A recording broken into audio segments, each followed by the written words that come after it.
आपण आतापर्यंत चर्चा केली ऍब्सोल्यूट व्हॅल्यू फंक्शन पर्यंत, म्हणजे मॉड्युलस फंक्शन पर्यंत. आता इथून पुढे आपल्याला चेक करायचंय, बघायचंय ग्रेटेस्ट इंटिजर फंक्शन म्हणजे स्टेप फंक्शन. हे महत्वाचं आहे. ग्रेटेस्ट म्हणजे मोठ्यात मोठा.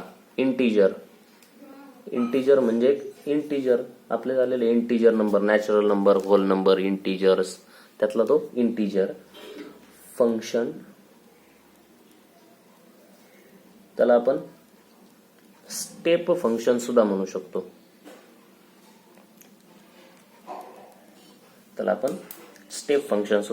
आता ते कसं डिफाइन करायचं हे बघा.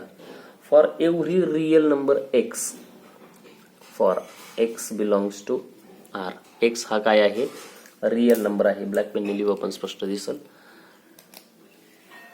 आणि फंक्शन दिलेलं असेल f of x equal to, या क्लोज ब्रॅकेट मध्ये एकच नंबर दिलेला असतो x.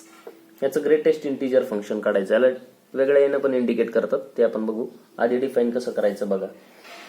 Is equal to the greatest integer,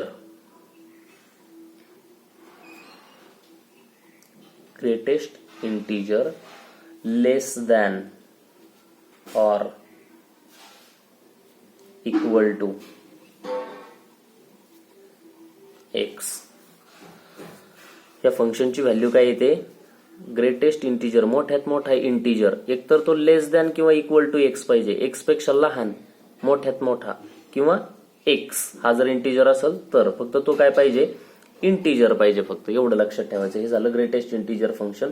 याला डिनोट अशा पद्धतीनं करतात, एक्स असा ब्रॅकेट, हा एक्स, एल आणि उलटा एल, याच्यामध्ये इंडिकेट करतात तो ग्रेटेस्ट इंटिजर फंक्शन. अशा पद्धतीनं पण इंटिजर इंडिकेट करतात. म्हणजे फॉर एक्झाम्पल काय सांगायचं, एफ ऑफ 3.2 जर असेल, याचं जर ग्रेटेस्ट इंटिजर फंक्शन काढायचं असेल 3.2चं, बघा एफ ऑफ एक्स हा एक्स इथं जो नंबर असतो तोच याच्यामध्ये दिलेला असतो. कशाच्या मध्ये? ग्रेटेस्ट इंटिजर फंक्शनच्या मध्ये दिलेला असतो, म्हणजे क्लोज ब्रॅकेट मध्ये दिलेला असतो एकच नंबर. मग त्याची व्हॅल्यू कशी डिफाइन करायची? Equal to the greatest integer less than or equal to x. X हा दिलेला एक्स हा इंटिजर आहे का? नाही. मग याच्यापेक्षा लहान सगळे इंटिजर शोधून काढा. 3.2 पेक्षा लहान कोण कोण आहे? 3, 2, 1, 0, -1, हे सगळे इंटिजर झाले. ठळक अक्षरात लिहिलेले नंबर लाईन वरती, त्याला इंटिजर्स म्हणतो. याच्यातला ग्रेटेस्ट म्हणजे सगळ्यात मोठा कोण आहे? 3, म्हणजे याची व्हॅल्यू झाली 3. हे बाकीचे घ्यायचे नाही. ठीक आहे. आता मग सांगा एफ ऑफ -2 इक्वल टू -2, याचं ग्रेटेस्ट इंटिजर फंक्शन काय येईल? दिलेला नंबर हा इंटिजर आहे का? आहे, तोच लिहून टाका. बरोबर. इक्वल टू, लेस दॅन और इक्वल टू. आपला हा दिलेला इंटिजर नव्हता म्हणून आपण त्याचे लहान शोधले. पुढचं फंक्शन, जर एफ ऑफ -2.9 असेल, याचं ग्रेटेस्ट इंटिजर फंक्शन काय येईल? -2.9 क्लोज इंटरव्हल मध्ये इक्वल टू, ग्रेटेस्ट इंटिजर शोधायचे. याचे कोण कोण आहेत ग्रेटेस्ट इंटिजर? आणि लेस दॅन और इक्वल टू, हा दिलेला इक्वल टू ग्रेटेस्ट इंटिजर, हा दिलेला -2.9 हा इंटिजर आहे का? इंटिजर कधीच पॉइंट मध्ये नसतो. ठीक आहे. हा इंटिजर नाही. याच्यापेक्षा छोटे लहान सगळे इंटिजर शोधा. -2.9 पेक्षा लहान सगळे, हे बघा -2.9 पेक्षा, ही नंबर लाईन आहे. इथं 0 होता, इथं -1 होता, इथं -2 होता, इथं -3 होता, इथं -4 होता, इथं -1.1, -1.2, 1.9 इथपर्यंत, -2, -2.1, -2.3, -2.4, 5, 6, 7, 8, -2.9 इथं आला. याच्यापेक्षा लहान नंबर इकडे लहान आहेत का डाव्या साईडला लहान आहेत नंबर? सगळे डाव्या साईडला लहान. मग -2.9 पेक्षा लहान कोण? -3. आणखी लहान कोण? -4. पण बाकीचे आपल्याला घ्यायचे नाही. सगळ्यात -5, -6 हे सगळे. याच्यातला ग्रेटेस्ट कोणता म्हणजे सगळ्यात मोठा कोणता? हा, म्हणजे त्याची व्हॅल्यू आली -3. हे घ्यायचे नाही. ठीक आहे. हे शोधायसाठी याला म्हणायचं ग्रेटेस्ट इंटिजर फंक्शन याच्या प्रॉपर्टी दिलेल्या आहेत बघा, ह्या खूप महत्वाच्या प्रॉपर्टीज आहेत. याच्या प्रॉपर्टी आणखी याच्यानंतर फ्रॅक्शनल पार्ट फंक्शन, याच्यानंतर त्याच्या प्रॉपर्टी. या दोन प्रॉपर्टी जर तुम्हाला या दोन फंक्शनच्या जर प्रॉपर्टी बघितल्या तर तुम्हाला एक्झाम्पल सोडवायला अडचण येणार नाही. हे दोन फंक्शन इम्पॉर्टंट आहेत आपल्याला एक्झाम्पलच्या दृष्टीनं. म्हणजे कोणतंही एक्झाम्पल दिलं तरी त्याचं ग्रेटेस्ट इंटिजर फंक्शन आपल्याला काढता आलं पाहिजे. ठीक आहे. याच्यानंतरचा पार्ट आहे जो आता सांगितला, fractional part function. Fractional part function. Fractional part function म्हणजे हे बघा, दिलेलं फंक्शन ते इंडिकेट कसं करतात बघा आधी. For x belongs to R, कोणत्याही रिअल नंबर साठी, एक्स हा रिअल नंबर आहे, f of x equal to curly bracket मध्ये एकच नंबर दिलेला असतो. हे function equal to x set म्हणजे एक नंबर दिलेला असतो, खूप नंबर नसतात, एकच नंबर असतो. इथं जो नंबर असतो तोच इथं असतो, फक्त कर्ली ब्रॅकेट मध्ये असतो. आपला पहिला क्लोज ब्रॅकेट मध्ये असायचा, आता कर्ली ब्रॅकेट मध्ये. कर्ली ब्रॅकेट मध्ये एक नंबर आला तर त्याला म्हणायचं फ्रॅक्शनल पार्ट फंक्शन. ते कसं डिफाईन करतात बघा, ते डिफाईन करतात इक्वल टू एक्स, इथं जो नंबर दिलेला आहे तोच, मायनस त्याचं ग्रेटेस्ट इंटिजर फंक्शन मायनस करायचं, त्याचं ग्रेटेस्ट इंटिजर फंक्शन. याच्यावरून आपल्याला एक ऑब्झर्व करा रे, जर एफ ऑफ एक्स म्हणजे ही व्हॅल्यू दिली 3.2, इथं वरती फंक्शन दिले 3.2, हेच फंक्शन फक्त याचं ग्रेटेस्ट इंटिजर काढलं आपण, त्याचाच आपण फ्रॅक्शनल पार्ट काढू. इक्वल टू काय फॉर्म्युला आहे रे, इथं दिलेला एक्स, हा एक्स इथं दिलेला 3.2 मायनस 3.2 चं greatest integer function equal to, मग याचं ग्रेटेस्ट इंटिजर फंक्शन किती, इथं 3.2 होता, मायनस 3.2 चं ग्रेटेस्ट इंटिजर फंक्शन. हा इंटिजर आहे का, नाही, याच्यापेक्षा लहान इंटिजर कोण आहे, 3.2 पेक्षा लहान 3, आणि तो सगळ्यात मोठा आहे 3. 3.2 मधून 3 गेला, राहिला 0.2. फ्रॅक्शनल पार्ट, फ्रॅक्शनल म्हणजे पॉइंट मध्ये येणार आन्सर असतं. हे फ्रॅक्शनल पार्ट हमेशा पॉइंट मध्ये येतं, आणि ग्रेटेस्ट इंटिजर हा हमेशा इंटिजर असतो, एक नंबर असतो ठळक अक्षरात लिहिलेला. ठीक आहे. आता निगेटिव्हचं बघा कसं येतंय, इथं -2.9 चा आपण ग्रेटेस्ट इंटिजर फाइंड केलं, आपण त्याचंच फ्रॅक्शनल पार्ट फाइंड करू. दिलेला नंबर -2.9 मायनस त्याचं ग्रेटेस्ट इंटिजर फंक्शन. हे ग्रेटेस्ट इंटिजर फंक्शन कशाचं, एक्सचं, एक्स म्हणजे -2.9 इक्वल टू -2.9. इथं सरळ बघून सांगता आलं आपल्याला, हा फ्रॅक्शनल पार्ट म्हणजे याच्या पुढचा डेसिमल पॉईंट नंतर दिलेला 0.2, तेच आन्सर आलं. पण निगेटिव्ह मध्ये ते आन्सर येत नाही, बघूया आपण काय येतं. -2.9 मायनस याचं ग्रेटेस्ट इंटिजर फंक्शन किती आलं होतं, -2.9 चं ग्रेटेस्ट इंटिजर फंक्शन -3. हे -3, हे मायनस साइन इथलं, आणि याचं -3, मायनस मायनस प्लस झाला, -2.9 प्लस 3, मायनस मायनस प्लस 3 वजा 2.9, 3 मधून 2.9 गेले 0.1. हे ग्रेटेस्ट इंटिजर फंक्शन मधलं फ्रॅक्शनल पार्ट फंक्शन झालं. निगेटिव्हचं बघा, -0.9 होतं, याचं 0.1 आलं, प्लस मायनसचं प्लस आलं. ठीक आहे. मग एक गोष्ट लक्षात ठेवायची, निगेटिव्हचं आणि पॉझिटिव्हचं वेगळं येतं, पण हमेशा ग्रेटेस्ट इंटिजर फंक्शन आणि त्याच्यानंतरचं हे fractional part function, fractional part function हमेशा पॉझिटिव्ह येतं किंवा कमीत कमी 0 येतं, 0 पेक्षा मोठंच असतं. 0 आणि 1च्या मध्ये, पॉइंट मध्ये येतं हे आन्सर. त्याला म्हणायचं फ्रॅक्शनल पार्ट फंक्शन. 1 येत नाही, 1 पेक्षा लहान, 0 किंवा 0 पेक्षा मोठं. ही त्याची रेंज सेट झाली किंवा हा त्याचा रेंज सेट झाला. प्रॉपर्टीज बघितल्या तर तुम्हाला लक्षात येईल. आणि कशासाठी डिफाईन केलं आपण, कोणत्याही रिअल नंबरसाठी, जगातला कुठलाही रिअल नंबर घ्या, त्याचा आपण फ्रॅक्शनल पार्ट फंक्शन काढू शकतो. आणि ते कुठपर्यंत जाईल, 0 आणि 1च्या मध्ये असतं. ते एकतर कमीत कमी 0 येऊ शकतं, कारण इथं क्लोज आहे. हा सेट शिकलो आपण सेमी क्लोज सेमी ओपन मध्ये. 1 येणार नाही, 1 पेक्षा लहान येईल. मग ते पॉइंट मध्ये असतं आणि पॉझिटिव्ह असतं, एवढं लक्षात ठेवायचं फ्रॅक्शनल पार्ट फंक्शन. ठीक आहे. एमसीक्यू जर आला तर त्याच्यामध्ये काही निगेटिव्ह पॉईंट दिलेले असतील, ते निगेटिव्ह लगेच डिलीट करायचे, कारण आपल्याला माहिती आहे फ्रॅक्शनल पार्ट फंक्शन निगेटिव्ह येणार नाही, ते हमेशा पॉझिटिव्ह येईल आणि पॉझिटिव्ह किंवा झिरो, कमीत कमी आलं तर झिरो, आणि झिरो आणि झिरोच्या 1च्या मध्ये. ठीक आहे, याच्या जर प्रॉपर्टी बघितल्या, ह्या दोघांच्याच प्रॉपर्टी आपल्याला एक्झाम्पल सोडवण्यासाठी लागतात. आज दिवसभरात तुम्ही हे दोन फंक्शनच्या डेफिनेशन, त्याच्या प्रॉपर्टीज लिहायच्या, त्याच्यावरचे एक्झाम्पल आपण उद्या बघू. बाकीचे एक्झाम्पल आता स्टार्ट करू लगेच. एक्झाम्पल आहे पहिलं एक्झाम्पल.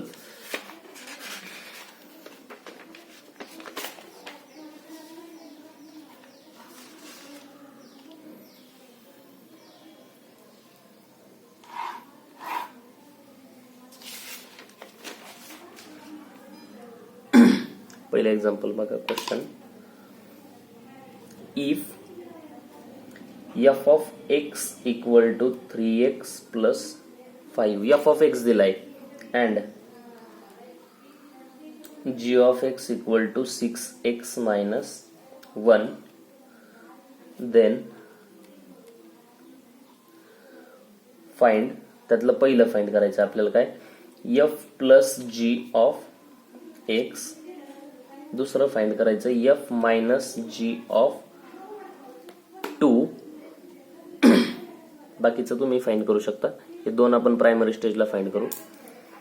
दिलेलं फंक्शन आहे आपल्याला, late f of x equal to 3x plus 5 and g of x equal to 6x minus 1. हे दोन फंक्शन दिलेत, त्यातलं आपल्याला पहिलं फाइंड करायचं f plus g of x. Properties बघितल्या होत्या आपण अल्जेब्रा ऑफ फंक्शन मध्ये. f plus g of x equal to काय होतं, अल्जेब्रा ऑफ लिमिट मध्ये ऍडिशनची, फंक्शनची ऍडिशन होते ऑफ x ची, f of x plus g of x equal to f of x तुम्हाला दिलेला आहे किती, 3x plus 5, 3x plus 5 plus g of x सुद्धा दिलाय 6x मायनस 1. ऍडिशन करा, ब्रॅकेट सॉल्व करा. 3x plus 5 plus 6x minus 1, 3x plus 6x 9x, 5 minus 1 4. हे झालं तुमचं f plus g of x पहिलं. ठीक आहे, सेकंड सेम याच पद्धतीनं सेकंड काय विचारलंय आपल्याला, f minus g of x च्या जागेवरती आता 2 दिलाय फक्त. म्हणजे अल्जेब्रा ऑफ लिमिट मध्ये आपण मायनस जर असेल तर function at that point minus करतो. f of 2 minus g of 2. इथं जशी ऍडिशन केली, f ऑफ इथं x होता, इथं 2 आहे म्हणून 2 घेतला, इथं x होता म्हणून x घेतला होता. इक्वल टू f ऑफ 2 ची व्हॅल्यू सांगा. f ऑफ x दिलाय, f ऑफ x दिलाय, म्हणजे f ऑफ 2 काढायचं, x च्या जागेवरती 2 पुट करून व्हॅल्यू सांगायची. 2 इंटू 3 6 प्लस 5 11 आलं, ते डायरेक्ट 11 व्हॅल्यू पुट केली तरी चालेल, किंवा तुम्हाला जर तसं समजलं नाही तर 3 इंटू x च्या जागेवरती 2 पुट करा प्लस 5 प्लस का मायनस, मायनस काय, g of 2, g of x मध्ये परत x च्या जागेवरती 2 पुट करायचा, g ऑफ 2 मिळेल. 6 इंटू 2 मायनस 1, याला सॉल्व करा. 3 2 चा 6 प्लस 5 11 मायनस 6 2 चा 12 मायनस 1 11, 11 मायनस 11 0. ही व्हॅल्यू झाली f मायनस g ऑफ 2 ची. f minus g of x वेगळं येईल, म्हणजे इथं जो पॉईंट दिलाय तो सुद्धा मॅटर करतो, ते आपल्याला व्हॅल्यू काढता आली पाहिजे. हे झालं अल्जेब्रा ऑफ फंक्शनच्या वरती डिपेंड होतं. पुढचं एक्झाम्पल दिलंय आपल्याला सेकंड. फंक्शन दिलंय आणि ते बायनरी सेट मध्ये दिले. बायनरी सेट म्हणजे ऑर्डर पेअरच्या फॉर्म मध्ये. f इज इक्वल टू एक सेट दिलाय 2 4 5. ह्या सेट पासून फंक्शन आहे दुसऱ्या सेट पर्यंत 2 3 6. 2 हा याला अटॅच असेल, 4 हा याला अटॅच असेल, 5 हा इकडे अटॅच असेल. अँड जी फंक्शन दिलंय कुठून कुठपर्यंत, 2 3 6 पासून 2 आणि 4 पर्यंत फक्त. Be given bye function f दिलंय, f च्या ऑर्डर पेअर दिल्यात. 2 हा 3 सोबत रिलेटेड आहे, हा 2 हा 3 सोबत अटॅच आहे. त्याच्यानंतर 4 हा इथला 4 हा 6 सोबत अटॅच आहे, 4 6 ही ऑर्डर पेअर. आणि 5 हा 2 सोबत अटॅच आहे. हे झालं फंक्शन f.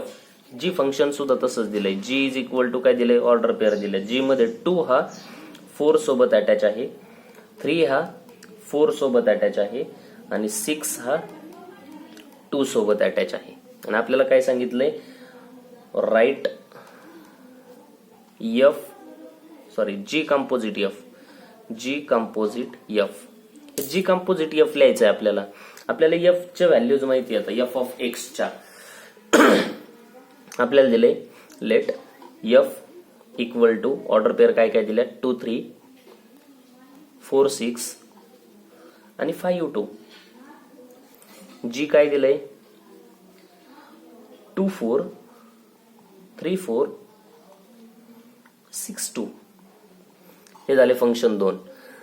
आता एफ ऑफ 2 किती आहे व्हॅल्यू सांगायची, एफ ऑफ 4 किती आहे व्हॅल्यू सांगायची आणि एफ ऑफ 5 किती आहे वरती दिलेलं आहे सगळं.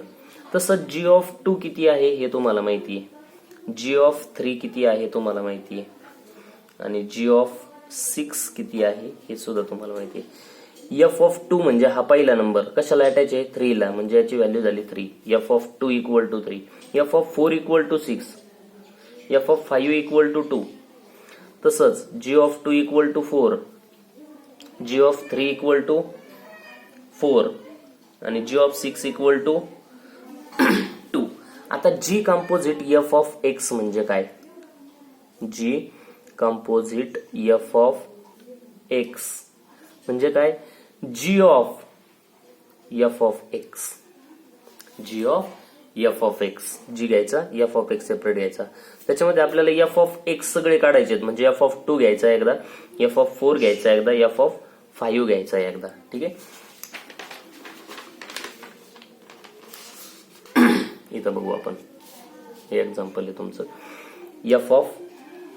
मग जी कंपोजिट एफ, हे फंक्शन मी सांगितलं होतं कंपोजिट फंक्शन कसं डिफाईन होतं.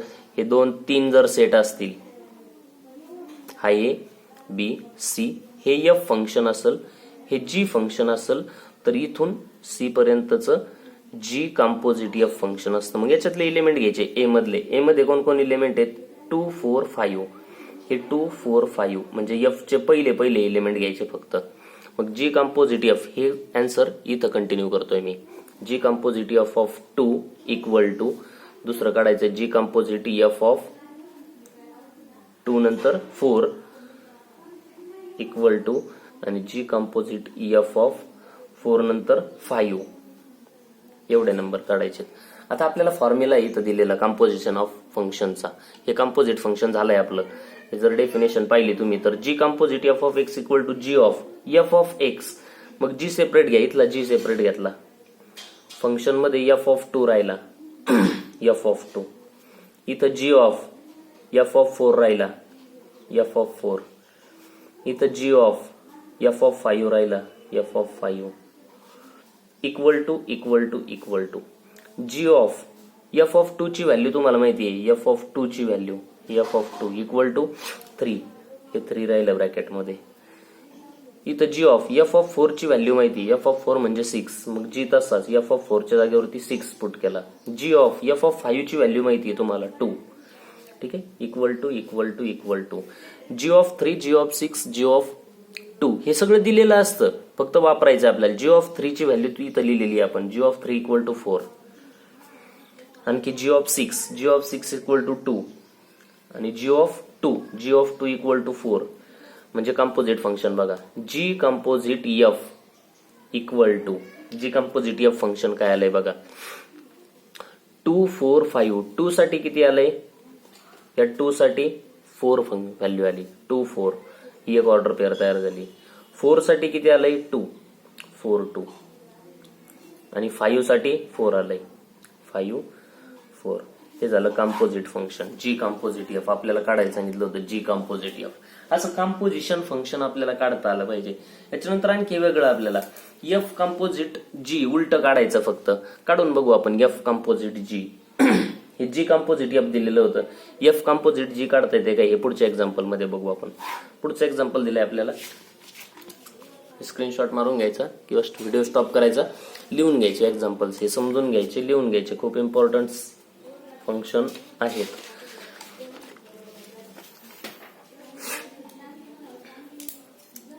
पुढचा क्वेश्चन आहे इफ क्वेश्चन थर्ड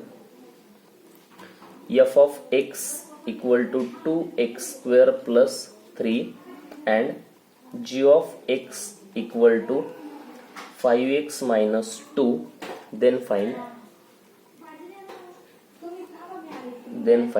काय काय फाइंड करायचंय.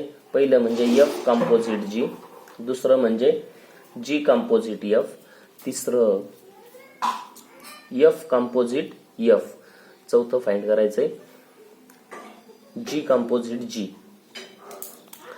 आता दोन फंक्शन दिलेले आहेत. f ऑफ x दिले तुम्हाला काय 2x स्क्वेअर प्लस 3 आणि g ऑफ x सुद्धा दिले. g ऑफ x काय दिलंय 5x मायनस 2. आपल्याला काढायचं f कंपोजिट g. पहिला f कंपोजिट g घेतला. f कंपोजिट g इथं काहीच व्हॅल्यू दिली नाही म्हणजे x घ्यायचा x व्हेरिएबल, कारण x मध्ये दिलंय आपल्याला इक्वल टू काय होतं रे f तसंच ठेवायचा आणि g चं फंक्शन घ्यायचं. इथं जो जवळचा आहे शेवटचा त्याचं g of x equal to हे पहिलं फाइंड करतोय आपण f composite g. f of g of x ची व्हॅल्यू जशीच्या तशी लिहून टाका. काय आहे g of x? g of x च्या जागेवरती g of x 5x minus 2 5x minus 2 equal to f of 5x minus 2 काढायचं आहे आपल्याला. आता आपण आतापर्यंत काय करायचो रे f ऑफ 2 कसा काढायचो. f of 2 equal to x च्या जागेवरती 2 पुट करायचो. इथे f ऑफ x दिलाय x च्या जागेवरती इथं 2 पुट करायचो. तसाच f ऑफ 5x मायनस 2 कसा काढणार. ह्या x च्या जागेवरती इथं जसा x आहे ब्रॅकेटमध्ये x होता तसा ब्रॅकेटमध्ये इथं 2 घेतला होता. तसंच सेकंड काय सांगितलं आपल्याला 5x मायनस 2 फाइंड करायचं म्हणजे x च्या जागेवरती 5x मायनस 2 फाइंड करायचा. कुठे f ऑफ x हे f ऑफ x फंक्शन लिहा 2. x च्या जागेवरती काय लिहायचंय 5x minus 2 5x minus 2 x चा काय स्क्वेअर म्हणून त्याचा स्क्वेअर प्लस 3 करता येतो. स्क्वेअर आपल्याला येतो a मायनस b ब्रॅकेटचा स्क्वेअर. a म्हणजे 5x 5x चा square 25x square minus 2 into ab म्हणजे 5 टू चा 10 20x plus 4 plus 3 equal to 2 न मल्टिप्लाय करून घ्या 2 into 25 50x square 50x square 2 into minus 20x minus 40x plus 2 into 4 8 plus 3 50x square minus 40x आणि 8 plus 3 8 आणि 3 11 11. हे झालं f composite g of x तुमचं. ठीक आहे. अशा पद्धतीने तुम्हाला g कंपोजिट f सुद्धा काढता आला पाहिजे. सेकंड दिलाय आपल्याला g कंपोजिट f फाइंड करा. g composite f of x equal to g तसं ठेवा एक नंबरचा शेवटचं फंक्शन घ्या f of x equal to g of f of x ची व्हॅल्यू तुम्हाला माहिती आहे 2x स्क्वेअर प्लस 3 लिहिलं. g ऑफ x फंक्शन मध्ये याची व्हॅल्यू फाइंड करायची. g ऑफ x च्या जागेवरती हा ब्रॅकेट पुट करायचा. g ऑफ x म्हणजे 5x मायनस 2 5 x च्या जागेवरती हा ब्रॅकेट काय 2x स्क्वेअर प्लस 3 आणि राहिलेला मायनस 2. ब्रॅकेट सॉल्व्ह करायचा 5 न मल्टिप्लाय करून घ्या 5 टू चा 10 x स्क्वेअर प्लस 5 3 चा 15 आणि राहिलेला मायनस 2 तसाच म्हणजे 10x स्क्वेअर प्लस 15 मायनस 2 13 15 वजा 2 13. हे झालं दुसरं फंक्शन. तिसरं आता तेच फंक्शनचं त्याच फंक्शन सोबत कंपोजिट f कंपोजिट f आणि g कंपोजिट g. त्यातलं g कंपोजिट g आपण फाइंड करू. लिहायला ते थोडं शॉर्ट आहे. g कंपोजिट g पहिलं फंक्शन तसंच घ्या. दुसरं फंक्शन g ऑफ x लिहा. पहिलं g ऑफ x हे फंक्शन दिलेलं आहे तुम्हाला. g of x equal to 5x minus 2 5x minus 2 equal to परत g ऑफ x फंक्शन दिलंय पण x च्या जागेवरती ब्रॅकेट मधली व्हॅल्यू टाकायची. g ऑफ 5 इंटू x च्या जागेवरती ब्रॅकेट मधली व्हॅल्यू 5x मायनस 2 आणि राहिलेला हा मायनस 2. 5 न मल्टिप्लाय करून घ्या 5 5 चा 25x 5 इंटू मायनस 2 मायनस 10 आणि हा मायनस 2 म्हणजे काय आलं 25x minus 2 minus 10 minus 2 minus 12. ही झाली त्याची व्हॅल्यू. म्हणजे कंपोजिट फंक्शन बघा कशा पद्धतीने फाइंड करतात. हे कंपोजिट फंक्शन तुम्हाला फाइंड करता आले पाहिजे.